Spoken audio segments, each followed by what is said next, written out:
Hi, this is the General Opposition Podcast, August 5th, 2019. Today I'm talking about a subject that I've thought long about. We're all taught in school, and, I'll get to that. Most people have heard that the parties, at least the American political parties' platforms switched during the 1970s, I believe. From the Republicans from Republicans going to the Democrats and Democrats becoming the Republicans. I don't believe that actually happened. Not in a sense that I'm going to talk about it. I still believe that the Democrats are the party of slavery. Even in this day and age, they're still the party of controlling a large group of body for their own expense, for that matter. The Democrats are still the party of slavery through identity politics. They're still the party of slavery through indoctrination through our public education, both in schools and colleges. They're the party of slavery through propaganda, through our news. And they're the party of slavery through probably one of the most relevant today, especially in this age, is censorship. Well, with the censorship, Democrats control the majority of large tech companies. And that poses a problem with people on the opposition who want to express an opinion, especially with Google, who have openly admitted to not giving to the Trump campaign. Which, is a small whatever. I don't really, care about that. Trump's gonna win anyway. They're not. They're censoring people that they don't agree with. You got Steven Crowder, Hunter Avalon, Gavin McInnes. Those are probably the top three. Milo Yiannopoulos, I don't know what his name is. And a couple more, a lot more. Well, probably a lot more than I think, because I don't get to see them. You go on YouTube and you see what Google puts on YouTube for you. And that's one of the major problems, and that's why I still believe that the Democrats are the party of slavery, and that's, and then you got identity politics, which, puts people in certain groups. Why can't gay people be Republican? Why do they have to be part of the gay pride movement? Yes, be proud that you're gay, okay, whatever.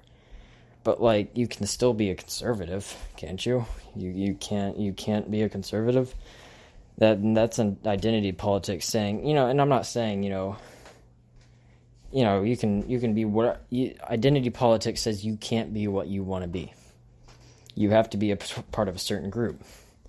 I try my best to get different opinions. I do my best to do that, and I think everyone should, and shouldn't exactly stay in their little circle of safety. Okay, that's what identity politics to me is about. The third one, I believe, or whatever. There's no list, but propaganda is a big one. The Democrats control a lot of the American and world media. So all you're really, really going to see online, and this accounts for censorship too, all you're really going to see online in the next couple of years is Trump is bad. You're not going to see any right-wing website saying that maybe the truth about Trump. I don't know. I've never met Trump. I'm open to the discussion about Trump. I support him. I'm going to vote for him. Okay. If it's a mistake, you can't take that back. All right. That's just how that works. But I do believe that Trump is not as bad as the media propagates him to be. That it is propaganda. It is extremely fake news to force an opinion on people, which I believe is a form of slavery. Our indoctrination through public education, which, brought this up, this whole thing of the party switch, that is taught everywhere in schools. As a Christian, you hear the evolution argument, Big Bang, and a lot of the, a lot of the things taught in school are just anti-Christian.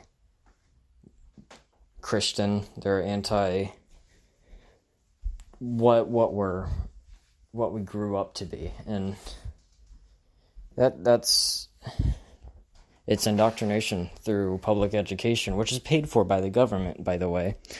You send your children there, you are sending them to be enslaved. I'm not going to college.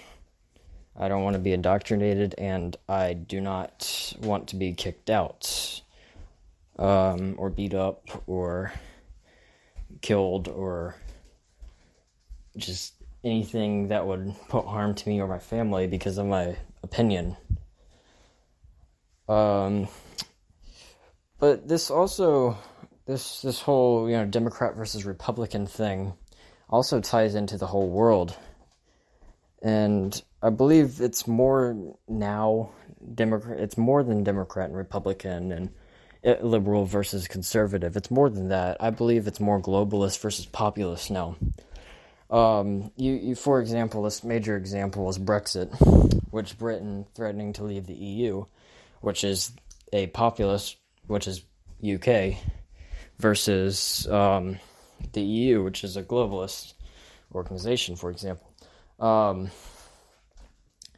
believe that the UK is going to lead I believe that Brexit, if it happens, is going to lead to the fall of the EU, which might sound like a good thing, but I also believe out of the ashes of the EU will rise a larger, more globalist superpower that will probably include most of Asia, probably Russia, and maybe the European Union again.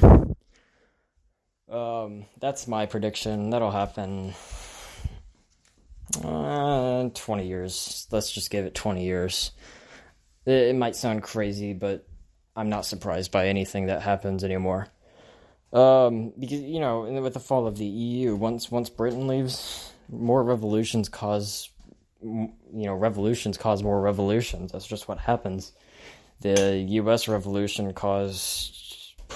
partially caused the French Revolution, and I'm not saying the U.S. should take full credit of the French Revolution. I'm saying that since the French helped us, there was taxes, of course, but they also got the idea of revolution from us.